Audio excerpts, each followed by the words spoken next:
And I'm glowing.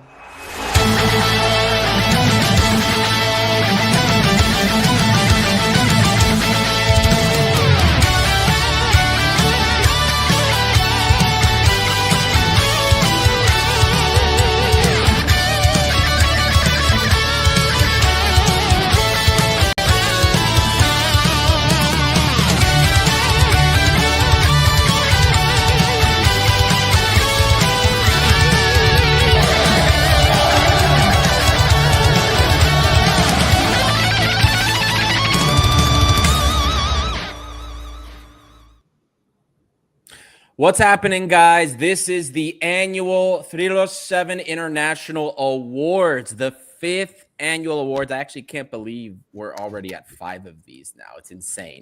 I am your host, Adi, and I'm joined here by Marcial and Lambro. We're here to talk about your votes. We're here to talk about the winners and also celebrate a season of success. Boys, how are we doing today? Marcial, you kick us off.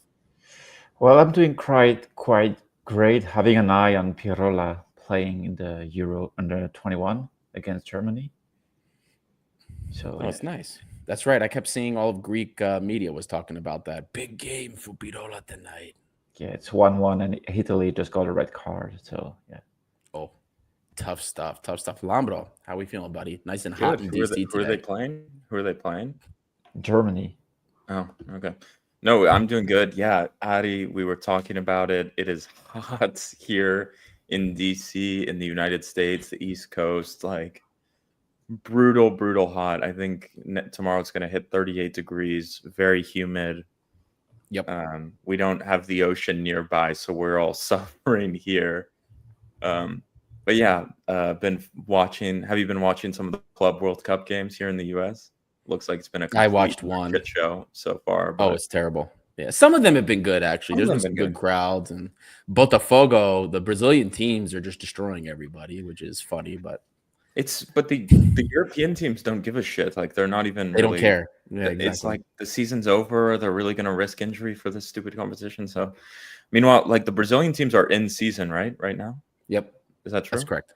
Yeah, the South American teams, yeah, Argentina, Brazil, they're in season right now. So there's no real comparison. Like, I don't know how can people are like making a big deal out of it, but it's kind of a joke. But anyway, we're moving on. Today is a big day, boys and girls. As you know, it is the annual, as I said before, Thrylos International Awards. We're super excited here. Your votes have been tallied. We've seen them. We know who the winners are. We're here to share all of that with you today. Before we do, though, don't forget to like and subscribe. A few dozen of you have already joined the show. Let us know where you're chatting in from. We already have a couple people that have commented today. So let us know where you guys are calling in from and message us. Let us know what you think. Let us know how you're doing and give us some of your memories from the season as well. Help us continue to find more red and white fans. Every like, every sub, every engagement helps us find more and more of you guys. You can also join us on Patreon.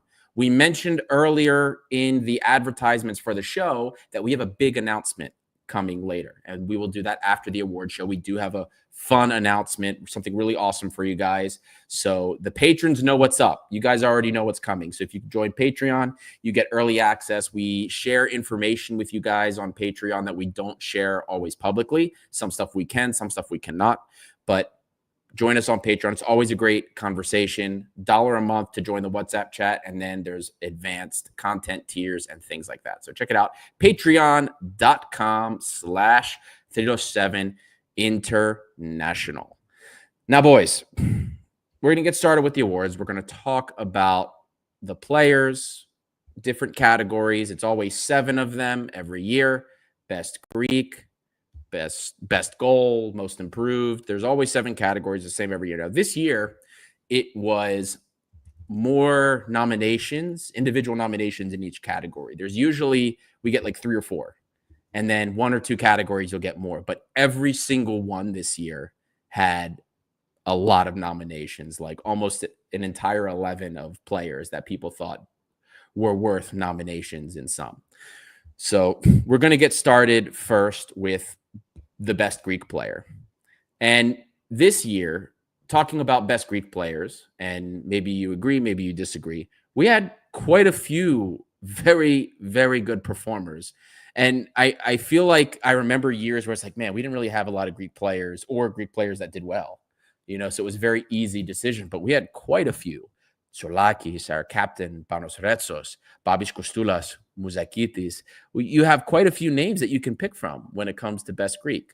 What do you guys think? What do you guys think about that? It was probably the most competitive for the Greeks in the roster this year than I think in the last 5 years we've done these. Yeah, probably in the past the best Greek was Fortunis without any debate, probably. Yep. Or maybe Masouras. But yeah, nowadays it's you could have picked probably 4 players this season. Yep.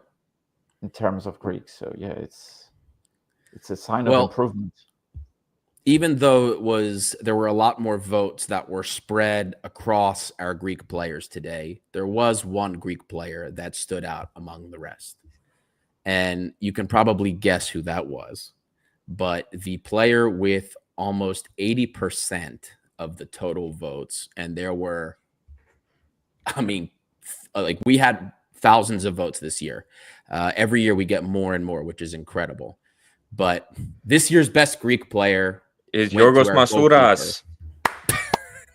Don't say that. The audio guys that can't see the pictures are going to believe you. The best Greek was our goalkeeper, Kostas Tsolakis. I mean, this guy is insane. The stats that you see in front of you, 22 clean sheets. He prevented almost 6 goals. He was one of the best performing goalkeepers during the league phase of the Europa League. Lambro, if I remember correctly, or Martial, I believe it was El Arabi said it to you, right? That it was the decision by not necessarily Mendilibar himself, but Mendilibar's decision to start playing Tsolakis the season before this, which was the reason why we won the Conference League. And this kid is just something else. Because the most surprising thing is that when Mendilibar came, he changed the team without changing many things. I don't know how to say that, but we tend to believe that a new player came to the club and changed the club. But the reality is that activating Tsolakis at that specific moment was probably one of the most impactful decisions of any coach at the club. Because we knew Tsolakis' quality. I would say I thought of it today before the award show. Probably the biggest legacy of Martins is how he used Tsolakis, because if I'm not mistaken, he was the first one to believe in the guy, and he probably pushed for the player to remain at the club. Because I remember some episodes in the podcast when we were discussing about Tsolakis.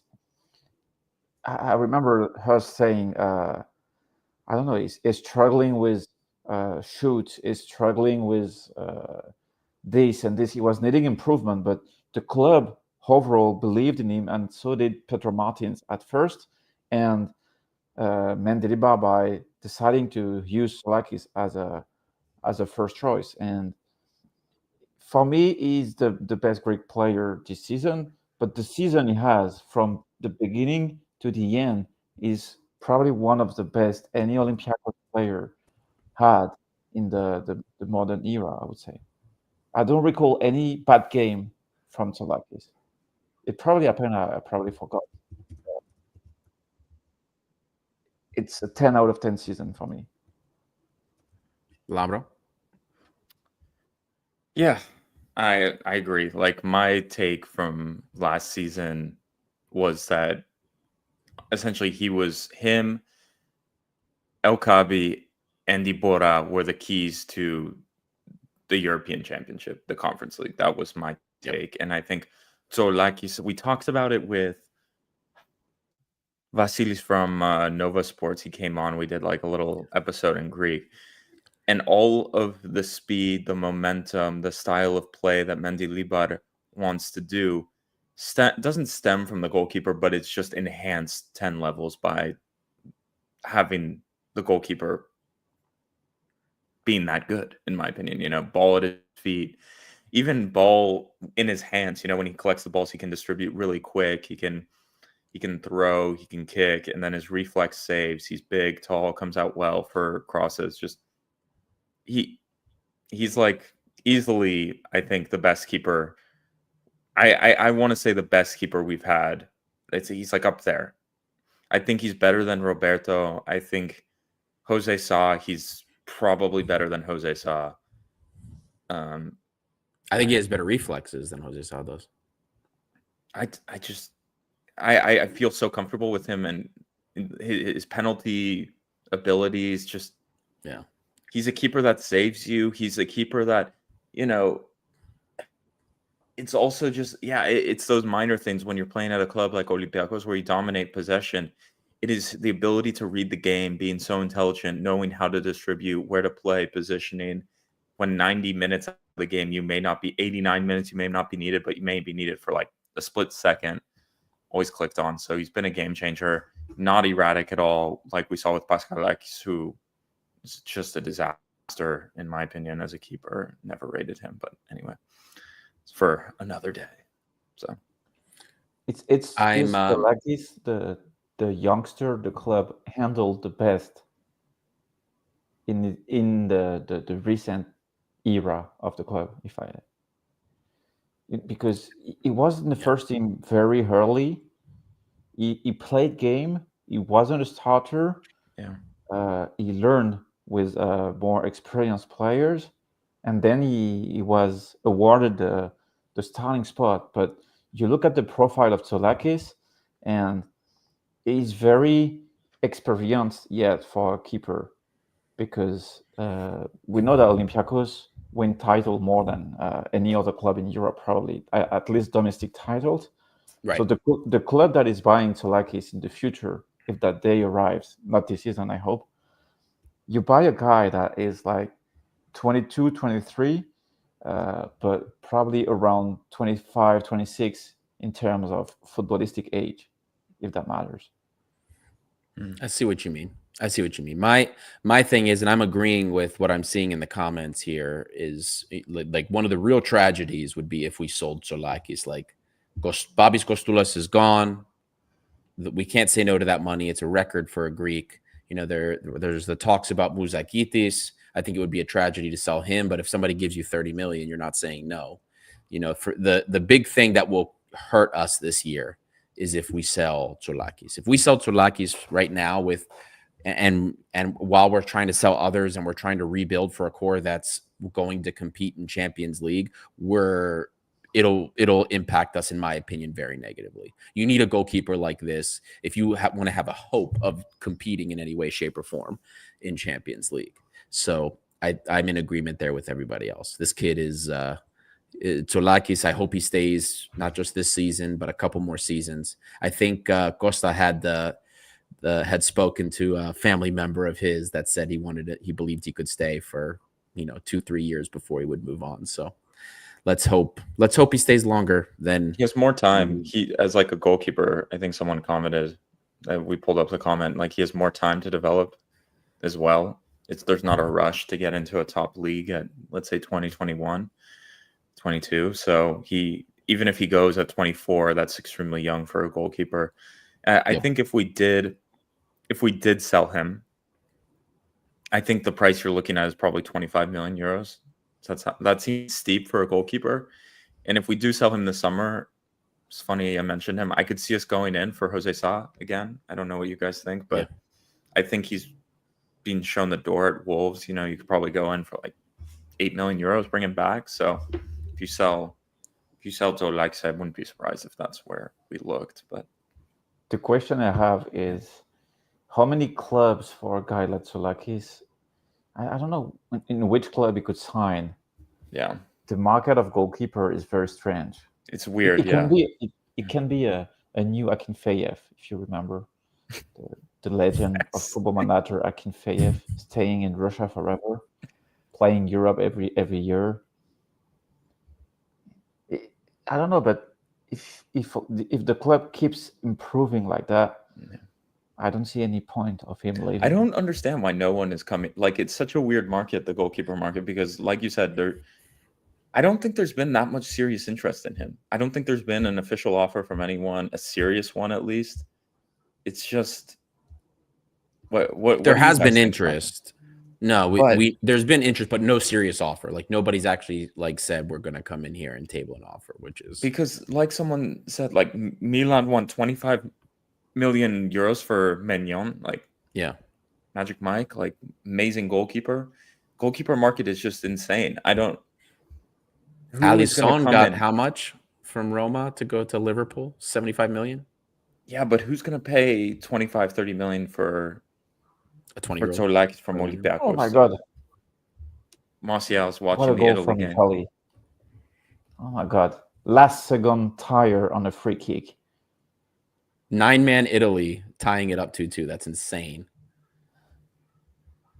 But anyway, boys, we talked a lot about Kostas Tsolakis. There's still 6 more awards we have to get through. So, I mean, we all love the kid. He's been amazing. I mean, I don't think many people disagree with the fact that he's the best Greek this season, and he's done incredible things, and he's been such a huge piece for Olympiacos. But moving on to the next award, we are actually going to do the goal of the season. Now, guys, there were a lot of goals. Usually there's like 3 or 4 goals that get brought up for this award. But there were a total of 13 goals that were nominated for goal of the season this year. That's the most we've ever had in terms of for this category. We've never had that many. So, and there were a lot of there are quite a few like goals I could think of this season that were like, man, maybe they didn't necessarily turn the season around, but like they were just so emphatic. I keep thinking of the Muzakitis goal, Yaremchuk, El Kabi versus Rangers. I mean, there's so many goals you can point to. Rodinei versus PAOK. Like there are so many goals you can think of this season where you're like, man, this was like a really big goal. The mood was so great after that. There were quite a few of them. But in the end, of course, there was one goal that really everybody kind of it took most of the attention, and this one garnered 40% of the total vote. Even though there were 13 goals that were nominated, 40% of people thought this goal was the goal of the season, and it was this strike right here, the volley from Muzakitis against Panathinaikos. This was the moment that he made that strike. Muzakitis had a couple of these this season, these huge volleys from like beyond the penalty box area. Insane kid, insane goal. And this one for me, I voted for this one for goal of the season just because it was insane. And then with what was going on with Panathinaikos this season too, for me, this goal just had a little bit extra meaning to it because Panathinaikos was so difficult for us for so many years. And then this year, man, sure, it was difficult the first couple of games we played against them. But then, man, this just kind of felt like the moment where that was it. Now you guys, you're a bitch this year. And that's kind of like what this goal meant to me. I don't know if it felt the same to you or if you guys had a different goal that you thought was super important. Lambro, you go this time. I think this was the goal of the season for me. Yaremchuk's goal was also fantastic against Panathinaikos, but this goal was just like, it was 0-0 at that point, 90th minute, and like everyone was just, the vibe was so frustrating because they were so shit and we just couldn't beat them. And it felt, this is Fatih Terim like over again. We're gonna go out in the cup. I feel like we had a similar shit show versus PAOK where we went to extra time too, like 2 years ago. And it just, the vibe was, we just can't get it done in this cup competition. And that, it was literally a throw-in. I don't even think the TV originally got it. And boom, he just nailed it top bins. And it was like, you looking around, wow, are we about to go through? Just incredible scenes. Right. I have another, like, maybe third place, and it's not one goal, but it's the 2 goals that Kostoulas scored against Aris, man. The freaking first goal where he just took it solo. and the header in like the 96th minute to win the game. That header was so epic. After the goal was canceled, I don't know why, but those 2 goals stick in my mind as kind of just epicness, just That goal was nominated too, by the way, the one against Addis that you're talking about. So that was really great goal. I'm trying to think. Yeah, the El Kabi goal was good. But yeah, that's what I think. Chiquinho versus Panathinaikos also. Yeah. Yaremchuk versus Panathinaikos. Now that I think about it, there were, of the 13 goals that were nominated, 5 of them were against Panathinaikos. Yeah. There's even Mouzakitis with Panatolikos. That was a good goal to win it. Was it against Panatolikos? Levadiakos, yeah. That was a good goal. That won us the game, didn't it? That goal? Yeah, that was another one too. That was another epic goal. Yeah, shit. Yeah, there were some good ones, but I think this one was the best. Like bang off the volley and what it meant. Yep. I don't think there's competition. I think this was the right choice. Yeah, the runner-up to this was El Kabi's goal. The most impactful goal of the season, not the most beautiful one, has to be Yaremchuk against Panathinaikos in the cup. Yeah, because if he doesn't score that goal, multiple things would have happened, including for him and the team. Yeah. Also, another goal that for me has been not one of the best, but one of the most impactful was El Kabi in Porto, because in that day we probably won a spot in top 8, and also we probably realized that the team this season was quite good. Both in defense and I think, I don't know, maybe that day I realized we could have gone further in Europa League. And the Mouzakitis goal is insane because I think pretty much everyone remembers where it was when he was watching that game, because I was in holidays in the mountain skiing, and it was like almost a movie scene, like a wooden, I don't know the word in English, a wooden house in the mountain when you go to ski. Chalet. Le chalet. Yeah, exactly. And I was watching on the phone with my wife and friends. I think we were playing Uno, the card game. Yes. And suddenly I had to scream because it's not a powerful deflection, but it's one of the, I don't know how to say that, but you can smell that the guy is very technically gifted, because it's I don't know, it's almost he put the ball with his hand instead of his feet, if that makes sense. Yeah. And I don't know if he's gonna stay in the club next season, but imagine you're 17 and you have a goal like that in the first season with the club you've been made at. Yeah. How many people have that? Not many. Now, guys, this is also a first time in annual award show history for Thrylos 7 International. Our first 2 awards have both gone to Greek players, which never happened. So, just something to throw out there for you guys as a little shout out to our Greek players that seem to be getting some awards so far. Now, up next, we have the most improved player. Now, I think what we might have to do next year when we do the next award show, we might have to define this for people, because people seem to have 2 different opinions on this award. Some people believe it's an award for players that were here last season, how they're doing this season compared to last. But then most people will vote, as I did, how a player started and then how they ended the season. If they didn't start off so well, how they ended the season kind of determines who gets that award. And with that in consideration, there's a couple of players that didn't start off the season very well. You had Roman Yaremchuk, I guess Christopher Velde started preseason off very strong, so that's probably the opposite. He's like the opposite, most improved, like most. Yeah. What was the opposite of improved? God. De-improved. Regressed. He regressed. Yeah, regressed. Most regressed player. But you could talk about the kids, right? Muzakitis and Costulas when they started, right? Little nervy in their first appearances, but then as the season wore on, they became some of the most important players of this team. Then there's guys like I'm trying to think of who kind of started the season off slow. Or Danny Garcia is another one. He didn't look great the first few months, but then became so important, especially in the European games. Then there's guys that like Gelson Martins, for example, who we knew was a great player and really began to shine for us. Even when he had a couple moments of injury this season, but he was a player that ended the season quite strong for us as well. So there are quite a few candidates for this.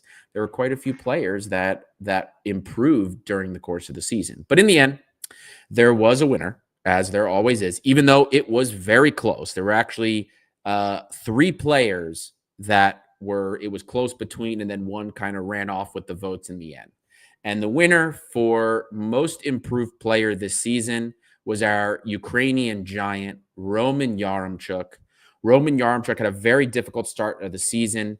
He couldn't finish, and there were a lot of fans that were not happy with his performances, even though many of us saw that he was in the right positions. He was able to make quite a bit of opportunities. And then by the time the season was end, it's like this guy couldn't stop finding the back of the net. I mean, 14 goal contributions, barely played over 1,100 minutes, which is pretty insane. So Roman Yaremchuk was your most improved player. Very close second. Can you guys guess who the close second and then third were? Second and third were only separated by 8 votes, and we had close to 1,000 votes for this category. Ortega? No. Ortega would be my second place. For most improved, really?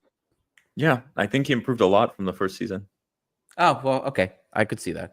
But no, any guesses for second and third? Very close. Garcia. Yeah, Garcia is one. Nope.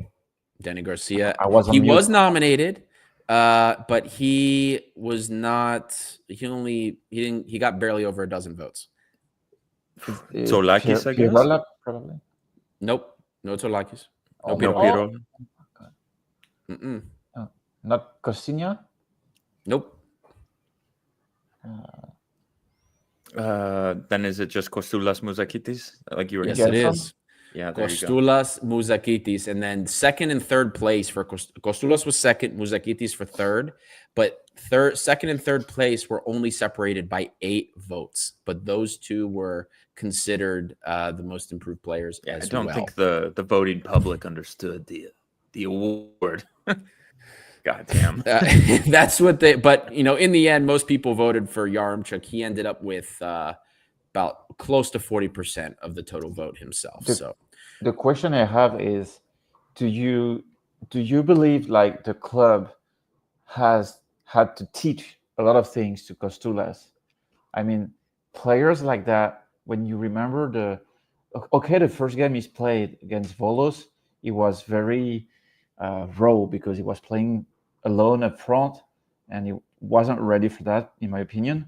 But if you remember the cameo he had in Lyon when he had the scissor kick that went just above the net, I mean, the guy was ready since, I don't know how to say that, but he's one of those players in which you don't have to teach him a lot of things. Of course, he did improve during the season, but I don't know. We're not going to see someone like that again. I think Costula is super interesting too, because I don't know if he's a classic 9. Martial, you're French, and maybe you agree, but I think Costulas would play so good in that PSG team, that front 3 that kind of just they float around. They're pressing. There's no classic 9, exactly. but he has the characteristics to play as a winger, but he's not fully a winger. He has some characteristics to play the 9, but he's not. I didn't like Costulas as a 9 alone. He's a bit too young. But in that like 4-3-3 PSG style, I think he would be a fantastic player. But Martial, what do you think? No, for Costulas, I agree. Oh, go ahead, Martial. No, I agree. Is the issue is that the market nowadays is blocking player to go into the club that probably suits them a little bit more. Yeah. PSG has the money to match the Brighton's offer, but I mean, it would be better for the guy to sign for Leverkusen, for example. I don't know, Yeah. a solid German club. But the fact that Brighton is more powerful is something very. It's not painful, but it's frustrating. And same for Muzakitis because I don't think Italian club can pay him right now unless they sell the half of the team.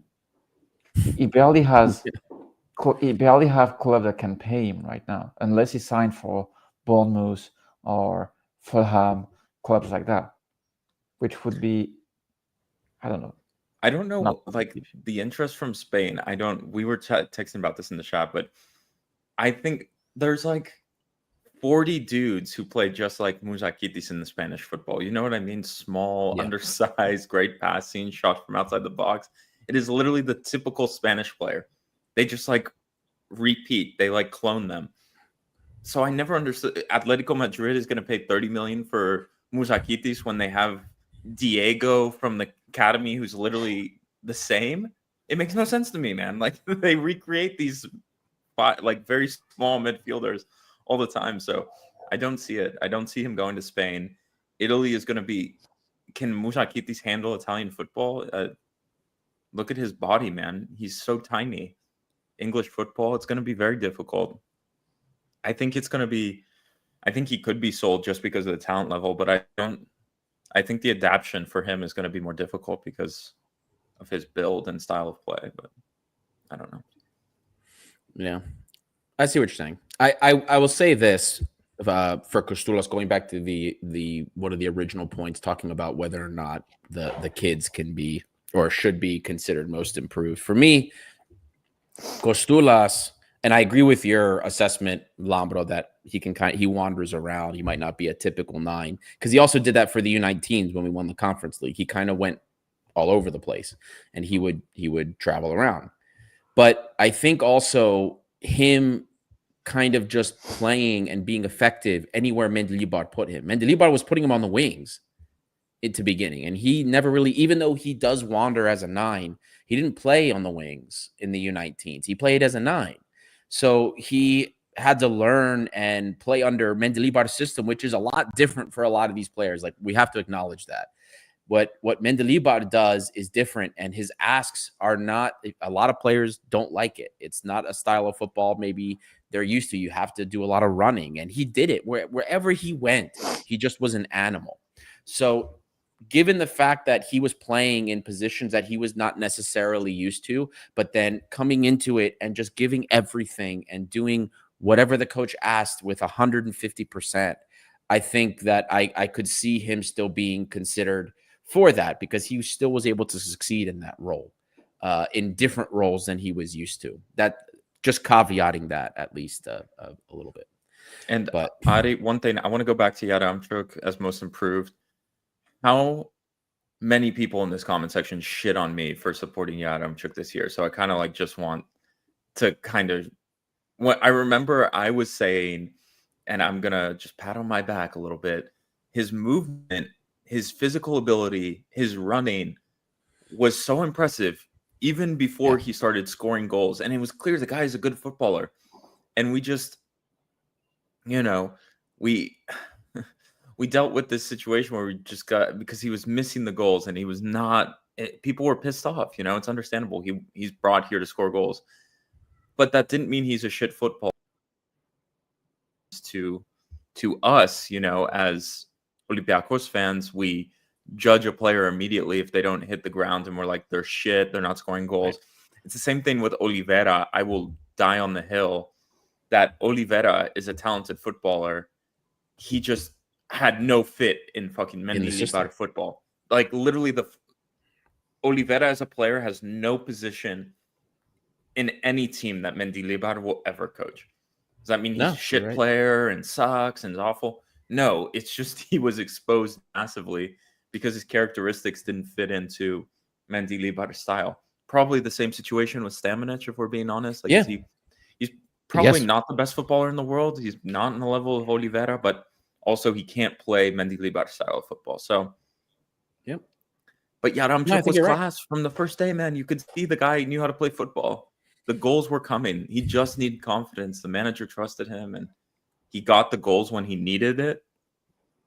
And man, took off from there. And I'm really excited for next season to see where he goes from there, because I think he should start some more games as well. He should be competing for the first position in the training. So Yeah. I think he will be. I think he will be. But I agree with all those assessments, Lambro. I agree with you. I've been saying that too. I said that even in the deep dive with Oliveira, I was like super worried about his fit. Stamenic, I said the same thing as well. And I think those are all absolutely real cases. 100%. But it just isn't. My main point is it doesn't all need to be black and white. This guy's fucking shit. This guy's very good. Sometimes there's some context. I don't know. It just feels, we do that sometimes, and we do that a lot. It's easier to do that a label lot people as that way. Olympiacos fans, and I just think it was clear Oliveira stylistically. I remember he played him against Panathinaikos behind the striker at one game, and it was like, what are we doing here? Sergio Oliveira is never going to play behind the striker. Like, what are we doing? Exactly. What are we doing? But Martial, do you have any comments on this? No, I agree with you. The thing that I can't really understand is I remember I think it's Kotsis that wrote an article explaining how Yaremchuk won back the trust of the coach, and he said he had to lose weight. And it's surprising that every player that has a story like Yaremchuk, every time the guy plays better, it's because he lost weight. But I don't think it's the only explanation. It's the confidence he won with the goal in Oaxaca against Panathinaikos was massive, and probably the award of the biggest if moment of the season would be, what if Yaremchuk started that game against Bodo Glimt? Yes. Right. Yep. Maybe I think it's something. I don't know if it's something good, but the fact that we won the league and the cup after that proved that Mendilibar can make mistakes, but he can learn from mistakes too, because Yaremchuk was playing way more after that. And maybe for the next season, it can be a lesson if we have another situation like that. If a key player is missing on a European game, I don't think we're going to have that dilemma in Europe because we play Champions League. But Yaremchuk earned the trust from Mendilibar, but it goes both ways too. And I think it was a lesson for Mendilibar too. Like trusting the whole squad, and it was rewarded for that. Yeah. I agree with you there. Well, boys, we're moving on to the next category. Next is best transfer. Now, this one was pretty tight between two players. We had quite a few transfers this past summer, plus 3 in the winter. In the winter, we brought in Bruno, the left back. We brought in Luis Palma. So we had a couple of winter signings to make up for some that didn't maybe go so well in the summer. Players like Willian, Sergio Oliveira that we just talked about, and maybe even Christopher Velde we can throw in there. Masuras, we ended up sending out on loan as well. So didn't have a lot. We had some transfers that worked out, some that didn't, as it always goes every summer. But then we had one transfer, actually 2 that were quite good, and it was pretty close between. But then one, of course, which took the cake from everybody else. And I don't think it'll surprise everybody for you to see that the winner for transfer of the season this year was Lorenzo Pirola. Lorenzo Pirola was a nice surprise. I personally, even though I liked his defensive attributes and I knew he would be a great defensive player, I never thought he would unseat David Carmo, given how well David Carmo plays with the ball at his feet. And I didn't foresee this at all. So seeing Pirola work his ass off and then take the starting spot away from a David Carmo that didn't really focus against the small teams was a very nice surprise for me. And this was an incredible scouted find. Picking up the U21 captain from Italy that was part of the relegated Salernitana. And, this guy wants to stay at Olympiacos. He's going to stay this season. There's Italian clubs, top Italian clubs that are interested in him, and he deserves every second of it. I mean, look at those defensive numbers, guys. Among the highest in the Greek league per 90. Crazy stuff. Even for a center back on a team that is usually dominant possession. That's pretty crazy, isn't it? Yeah. I think thing about Pirola is I don't know how this guy's not getting sold this winter or this summer, to be honest. Just a left-footed center back. Oh man, I get called out. My hat. It's not a jockey hat, it's a regular hat. Okay. It's like wearing it backwards. Okay. But Pirola is a fantastic player. I think the only issue is really the fitness part, right? That's kind of the one knock he has. How many minutes can he play? He picks up easy knocks, blah blah blah. But I could see this guy. I think he'd be a great signing for a team in the Premier League. I think so. We'll see. Yeah, Great player. He's a great player. He's so solid defensively, man. Like, can you remember more than a few occasions where he got beat badly this season? Because I can't remember many situations where he got destroyed. Like David Carmo, I remember quite a few situations where he would get sucked forward and beaten, especially on the ground. But Lorenzo Pirola, I can remember like maybe two that come to the top of my head for Lorenzo Pirola, situations where I thought he got exposed. But man, he was so solid. And his distribution improved big time as the season wore on. He was doing a lot more downfield passes with pretty good accuracy as well. Things that I did not see in the scouting report at all. Like I never saw this guy, unless he was just clearing the ball out, like looking to make a pass downfield and actually with intent and actually making it. This guy always would get the ball. When I would watch the tape, get the ball 5, 8, 10 meter pass max. That was it. That was his go-to thing, or just clear it. But I mean, he's blossomed in this first season at Olympiacos, and I can't wait to see what he does this season.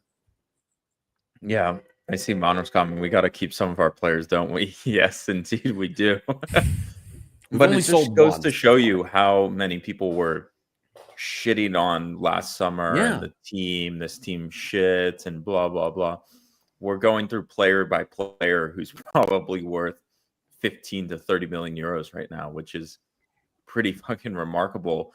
Last summer when we had on July 1st, we probably had like 9 guys under contract a year ago at this time. Because almost all of our players were 18 players that we were losing contracts for. 18. Exactly. So just think about that. We've rebuilt a squad. Yep. It's pretty remarkable if you actually think about it. I compared it last year to Nottingham Forest when they got promoted to the Premier League, and almost 6 out of their 11 starters were all low knees. And it was kind of what happened with us with the Conference League. We had Ibora on that 1-year contract.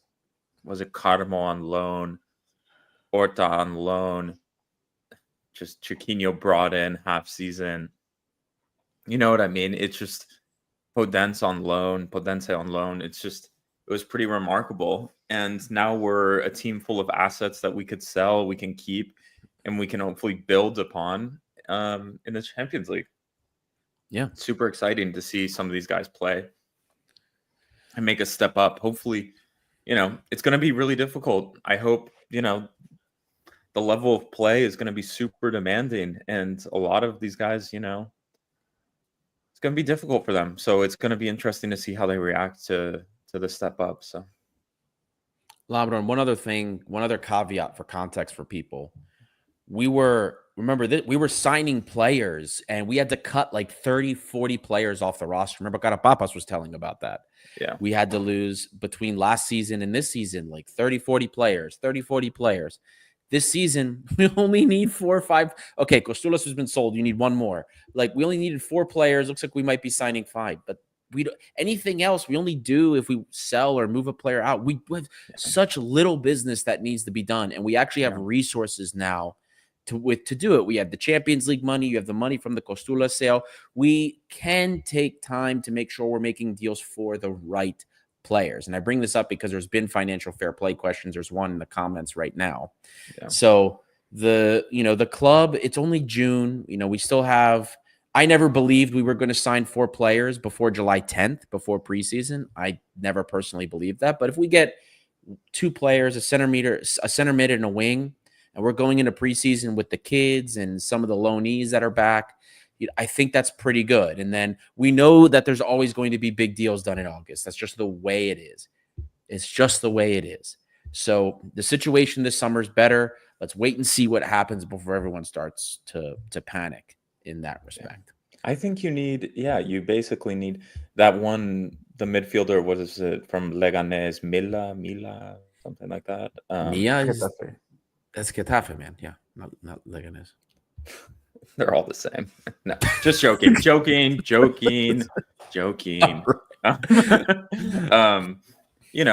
think I would, before the preseason July 10th, like I would want a central midfielder and I'd want a winger personally. Those are my I think those are the 2 positions that we kind of want going into. And also Tadic wouldn't be bad, would he? No. That's oh God, don't get started, man. I'm a big Tadic fan. People know I'm half Dutch, and I've gone to like a few Ajax games, and I remember just Tadic was so incredible for Ajax that I have nostalgia from watching that that magical Ajax team that went to the semifinal of the Champions League. So yeah. Listen, anytime we mention Tadic on socials, we just get inundated with like we already seen it. Tadic. No, you don't bring that in here. We're gonna ignore Tadic's name. We're gonna go to one of everybody's favorite, or among their favorite. Is he 37? I thought he was like 34. Is he that old? 37, man. He's getting up there. Oh my God, I had no idea. Sorry. Continue. But we're here now to talk about the coat of the season. And there were quite a few nominations for coat of the season this year. We had a lot of candidates to be the coat. Now, guys, we have a very important announcement to make regarding coat of the season, because this year is the first year where Ruben Vinagre was not nominated as coat of the season. Ruben Vinagre was nominated for 4 years in a row as coat of the season. This man left such a mark on this club that people on this podcast. On this podcast too. Yeah. People brought this man's name up 4 years after he hadn't touched the field. So for the first time, I think people are finally forgetting who is Ruben Vinagre. But there were quite a few nominations here. We actually had a total, and not just individuals, by the way. There were certain groups that were also targeted for coat of the season. We actually had a total of 10 nominations for coat of the season this year. Can you name all 10? I can name all 10. Can you name all 10 for us? Here we go. We'll start from the bottom. So there was only a handful of votes for these. We had Anagnostopoulos. God, he was awful that one game he played. Yeah, continue. Paschalakis had a couple of votes for coat. Yazici had 1 vote for coat of the season. Okay. Rodinei had 2 votes for coat of the season, which I thought was sacrilege, but anyway. Andre Horta, because he never played. That was 1. Quite a few votes for the medical team, which I guess technically there were 2 of them this year. So we could. Then the 100-year jersey had a bunch of votes for coat of the season. Whoever the rollout of the 100-year jersey. He says it while he's wearing his freaking knockoff 100-year.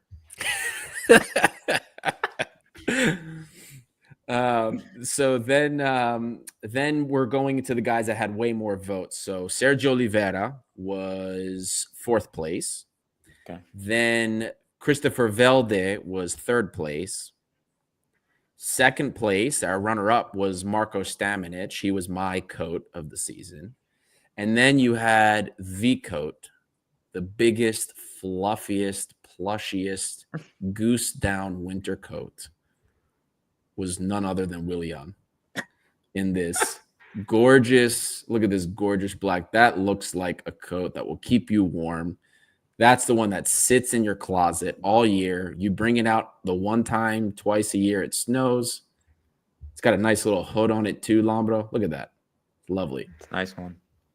Nice coat. This was I your think, coat of the God, season. Willian, coat of the season, earned it, justified.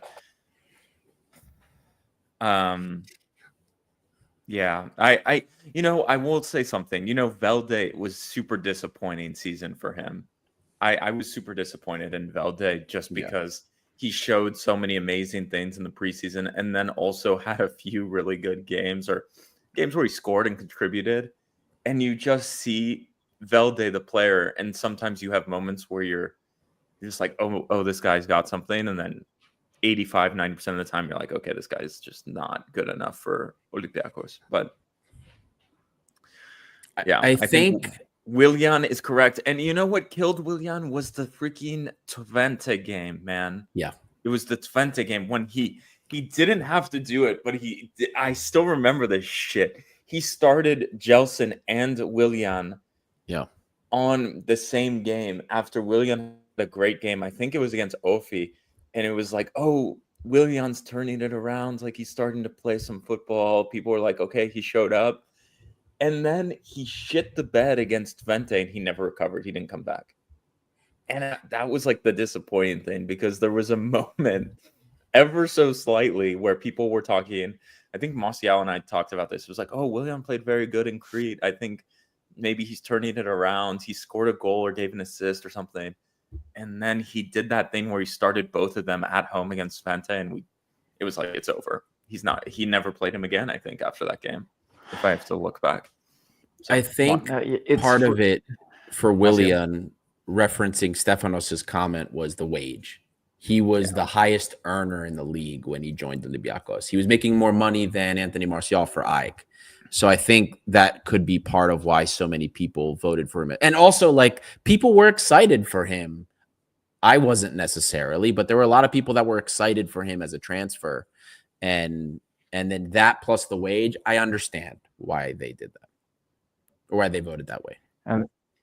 But also, the thing is, it comes back to Tadic because people don't realize that if we keep signing Willian and players like that, like Oliveira and stuff, the risk is always lower because you still have to pay the guy to resign. But Willian was resigning in January, like in December, even if I remember correctly, and you move on. You move on because if the guy is under contract, you have to loan him because you can't sell someone that is not playing.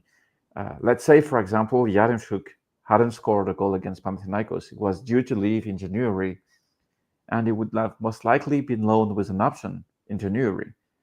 Right. And it's an unsolvable issue when you have a player under contract that is not performing. And the thing I don't understand with Willian is I'm sure it was, I don't know, you could smell that Mendilibar was liking the guy.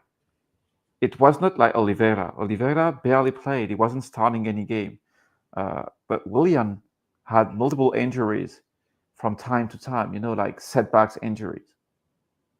He had no chance to make it in the club. Yeah. I'm with you there. And I think maybe this goes in part also due to the medical team, right? The medical team's coatness also had to do with this because they say Willian got rushed back after the first injury in the fall. And that was part of the reason why he didn't feature for us sooner, because they tried to rush him in before he was ready.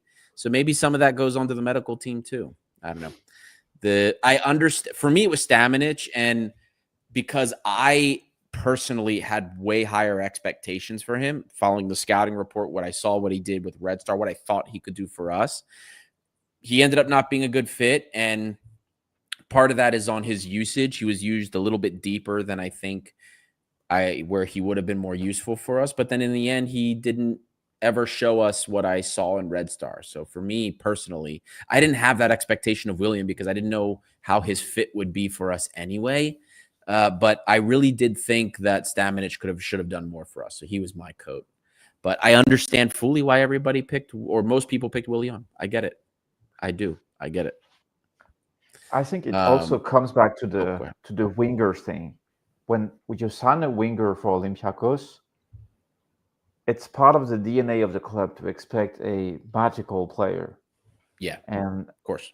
Willian had quality, and the hot take I have is I, I'm not going to say it was needed for the remainder of the season, but for the requirements of a winger under Mendilibar, if I remember correctly, when he was about to turn things around, he was starting to defend more. He was running more. Like Willian wasn't someone that wasn't pressing or defending. I think the body was never ready to fit into Mendy's reality, but he basically had what Gelson had, which is setbacks, injuries. And Yeah. Gelson was able to overpass that, which is something very difficult in Olympiacos because you don't have any time or any room for improvement. But Yeah. Well, boys, the next category we have is always one that there's no player awards here. This is more about the podcast, and it's podcast moment of the season. This is one of my favorite parts of the awards because it's cool reflection to see like what the fans liked versus what I remember the most and like the things that we did. The podcast moments that got some of the most votes for us, the vlogs, obviously, specifically the vlog for the Karaskakis vlog. We actually had some votes for Kostas Lianos' solo pods. Dimitri forgetting that Rangers went to Europa League final. Somebody put the 100-year celebration. There was a podcast, Lambro. I think you were solo and you were ranting about somebody. Was it Schwab? Maybe. I do crazy things sometimes solo. You go crazy. That one that you were ranting. Some people brought up, and I forgot that it was technically part of last season. People brought up the Karapapas interview last summer. That technically was last season. I guess that counts. So that was really cool. For me, though, my podcast moment of this season was it wasn't something that we did live necessarily, but the football content awards was my moment of the season for us. That was a really cool time. Going to the UK, I linked up with Kostas Lianos, Dimitri. We met crazy people. Gilberto Silva sitting at our table. I chatted with him a little bit. That was freaking ridiculous and hysterical. So that for me was really special, like being there. And I hope we're back in that conversation again, representing Greek football. That was really cool. And then the second thing were some of the Patreon interviews, like being able to help with that docuseries was fun.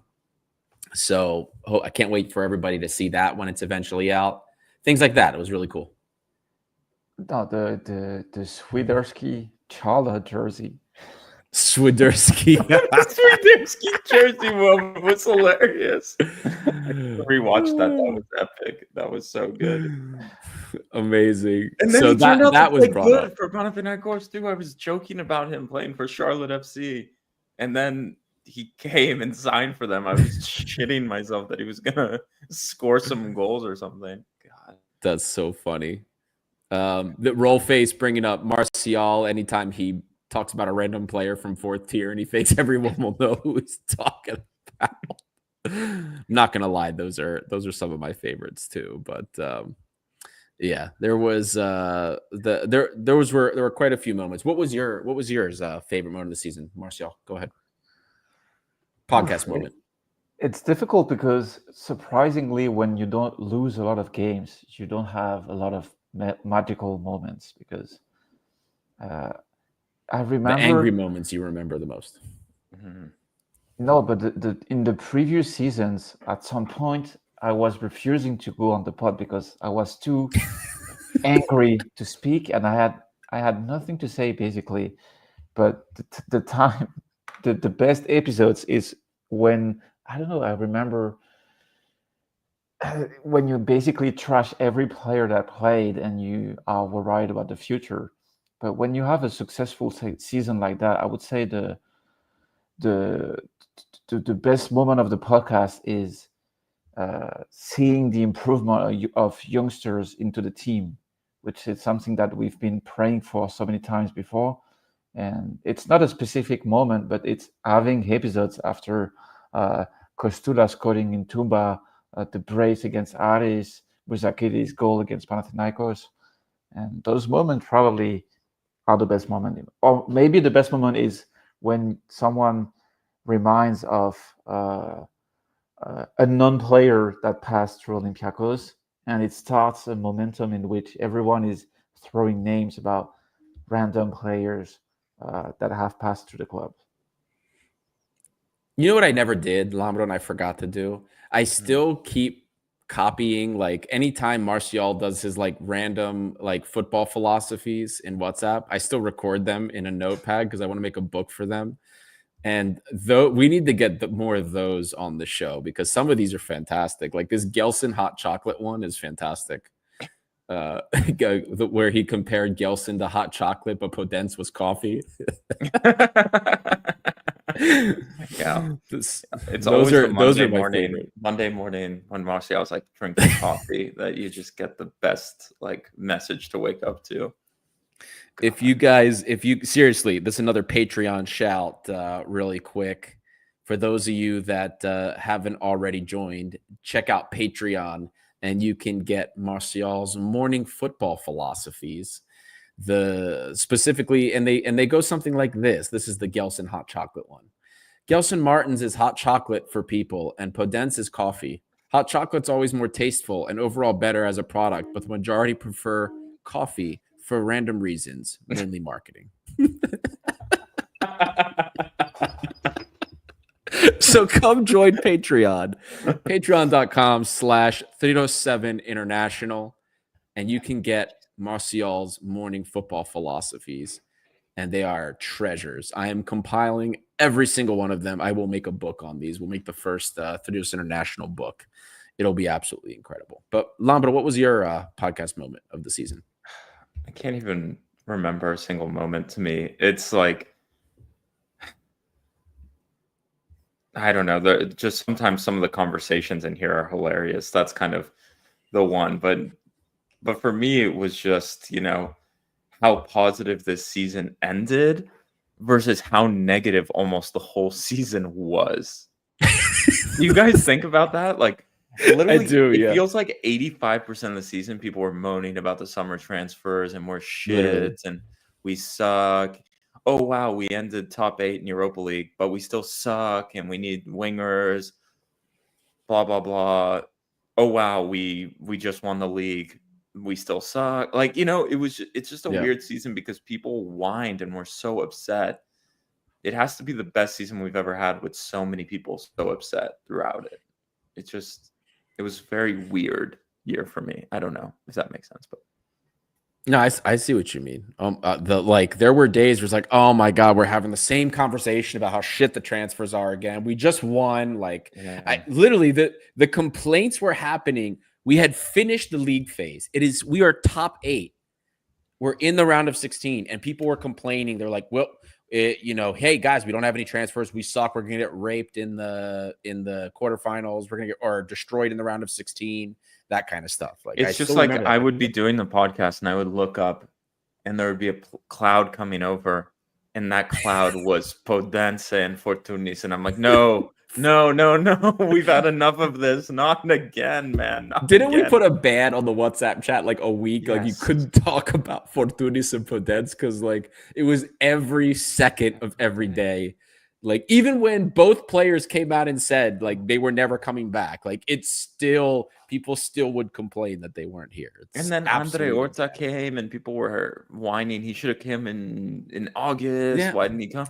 And then he kind of sucked, and everyone was like, "Why did we bring him back? Holy shit!" Like, just crazy. The Olympiacos fan cycle, man. It's something to behold. It really is. Well, anyway. I can't wait to see what happens this summer. I can't wait to see what happens with everything next season and what the moments will be then. So it was a really good time. But boys, now we're coming to the biggest award that we do every year, the MVP of the season. Now, this award there were 3 players that were really in the running for this. 11 total nominations, the most MVP nominations we've ever had in this show. 11 different players were nominated. 3 of them were very close. And then the winner actually didn't win by that. Considering that we had about 1,000 votes for this category alone, the winner actually only won by not even 40 votes, which is pretty insane. But anyway, I don't necessarily think it will be a huge surprise for people, but do the top 5, Adi. Top 5 vote Just do the top 5? Okay, we'll start from number 5.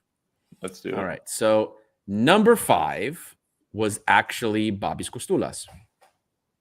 There you go. Not that he was like close in any way at all in shape or form to the top 3, but he was number 5. Number 4, Gelson Martins. Number 3, Rodinei. And then your runner-up for MVP of the season was Ayoub El-Kaabi. So I guess you could probably guess who your MVP was. Yorgos Masouras, welcome back. No. Kostas Tsourlakis. So the best Greek also was MVP of the season. So, and I think this was extremely well-deserved. Extremely well-deserved. Roll face, no, I actually didn't tell you the podcast moment. It was the Karapapas interview. I apologize for that. It was that I thought I had mentioned it when I said that most people had said it, but yes, that was Karapapas interview. But Tsourlakis, for me, it was like hands down. There's no way. I mean, him and El-Kaabi were the two.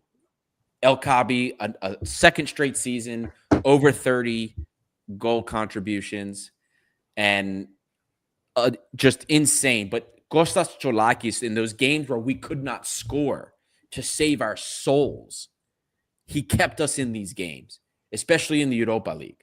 So for me, there's always the conversation, who puts you in the best position to win? Well, when we couldn't score, the guy that put us in the position to keep points was him. Consistent throughout most of the season. And for me, I know that was more important. And I'm pretty happy that most of the fans agreed with that, in that Kostas Tsourlakis was probably our most important piece this season on the team. What do you guys think? I think it's 1-2 with Rodinei, because Rodinei stepped up and also saved the season by becoming a winger. Yeah, that's also true. When we could not get production from the wing at all. So Rodinei stepping up and producing at the wing slot kind of saved us moving forward. But Tsourlakis was consistent throughout. He kept us in the game. He saved Champions League football for us with that red card at the end of Bodo Glimt as well. Yes, he did. He's going to be out the first game.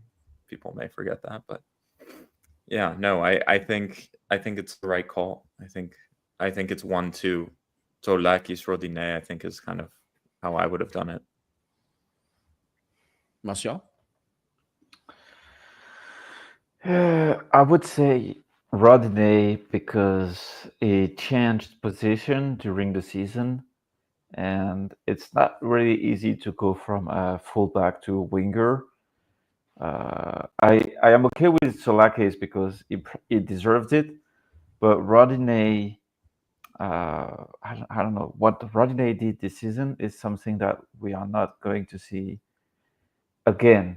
It would have been like, for example, Tsimikas turning into a left winger with Pedro Martins, for example. And being amazing at it. Yeah.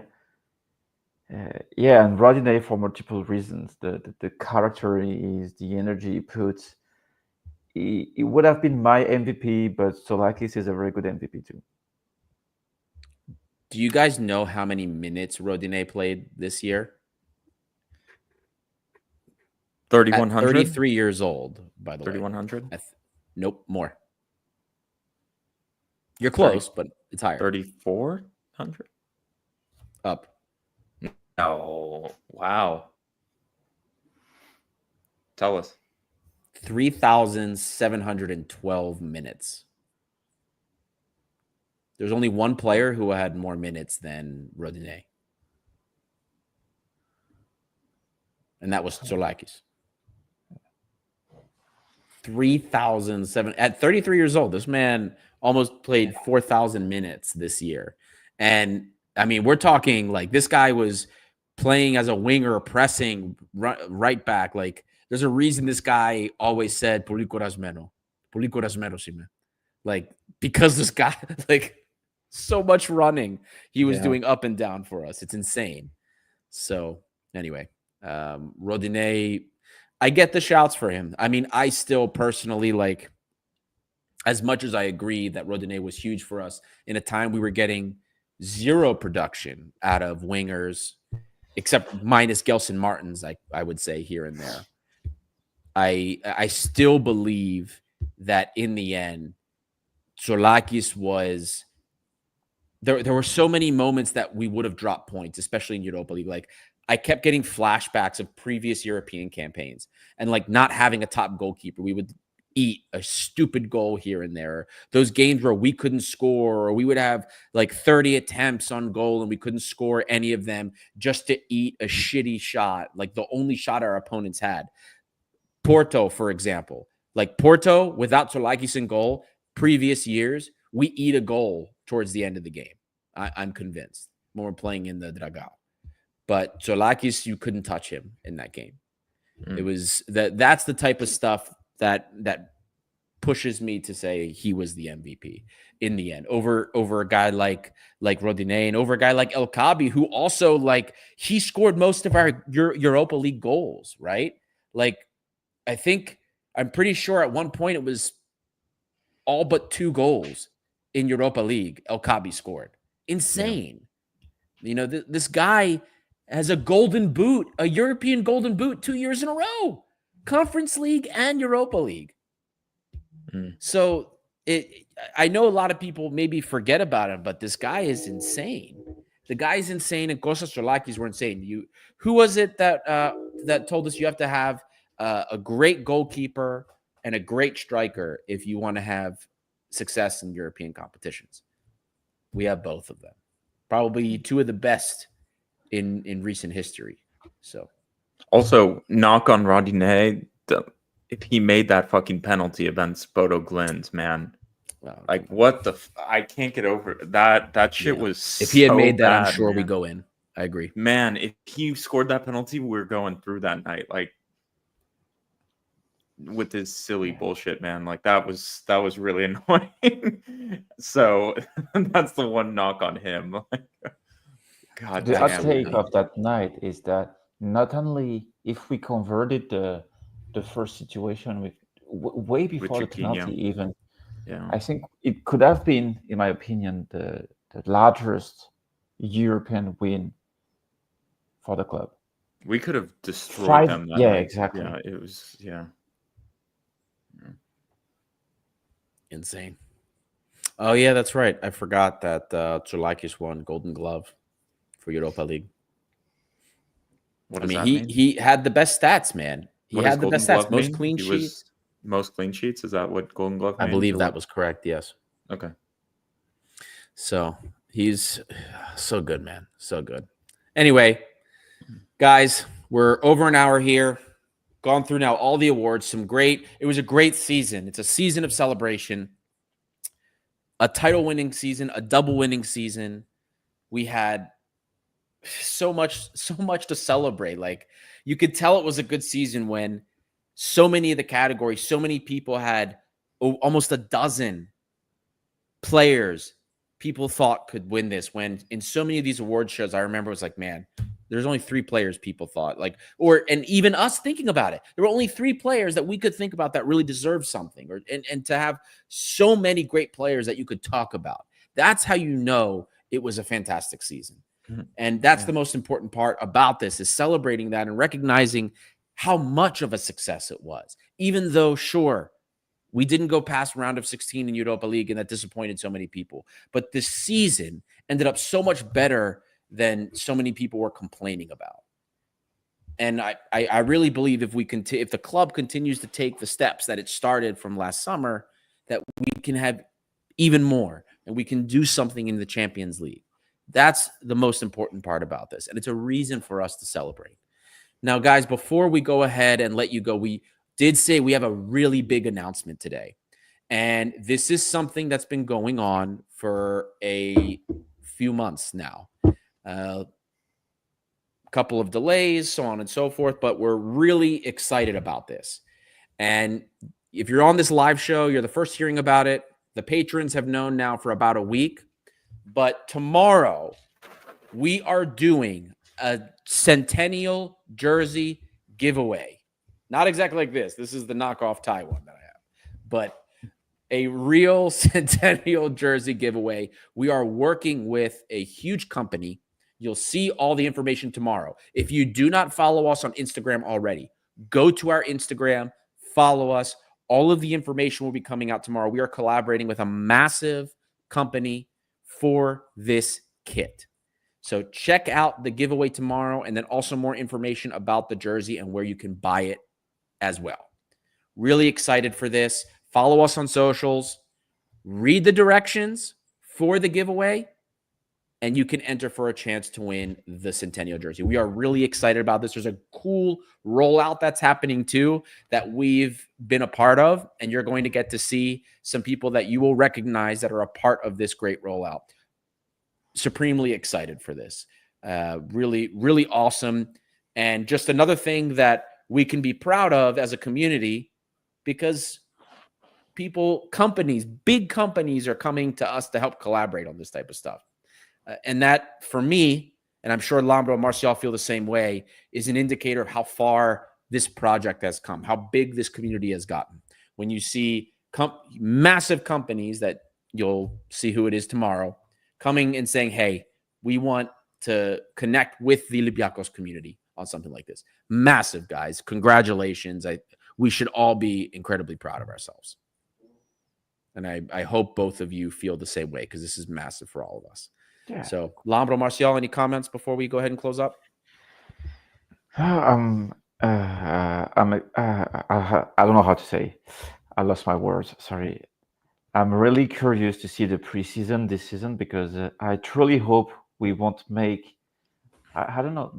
Last season, Mendilibar gave me the impression he was trying to have the team ready before the league starts, and probably that I hope this season is gonna understand or learn that maybe the first match days can serve as room for improvement too. If you don't feel the lineup you have in mind in terms of player, probably use the most informed player you have at disposal, because we will be still above the level of the league.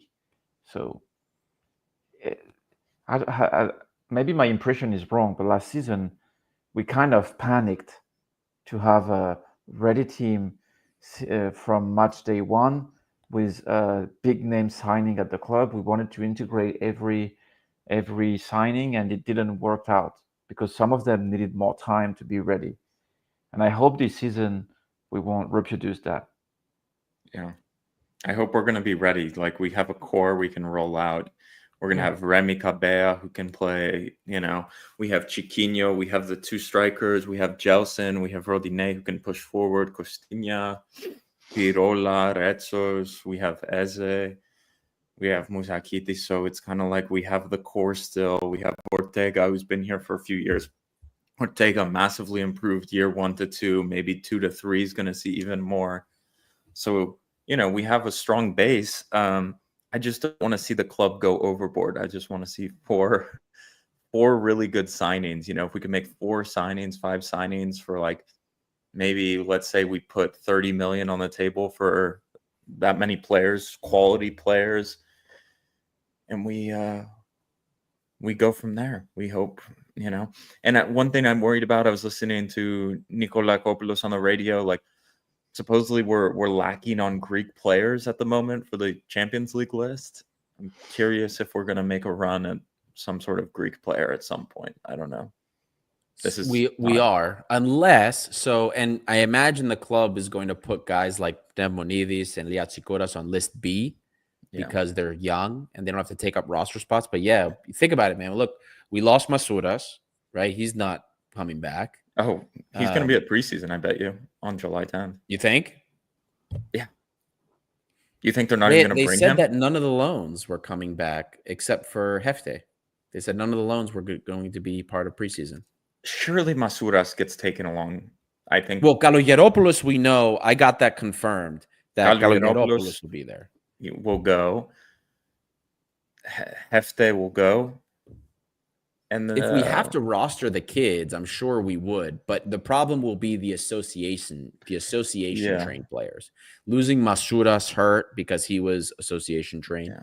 So losing him is going to suck. Now you can use homegrown players in those lists, but then will the club roster like more kids for that? I doubt it. They probably want ready-made players. I honestly, one of my like hot takes is I could see Athanasiou getting rostered.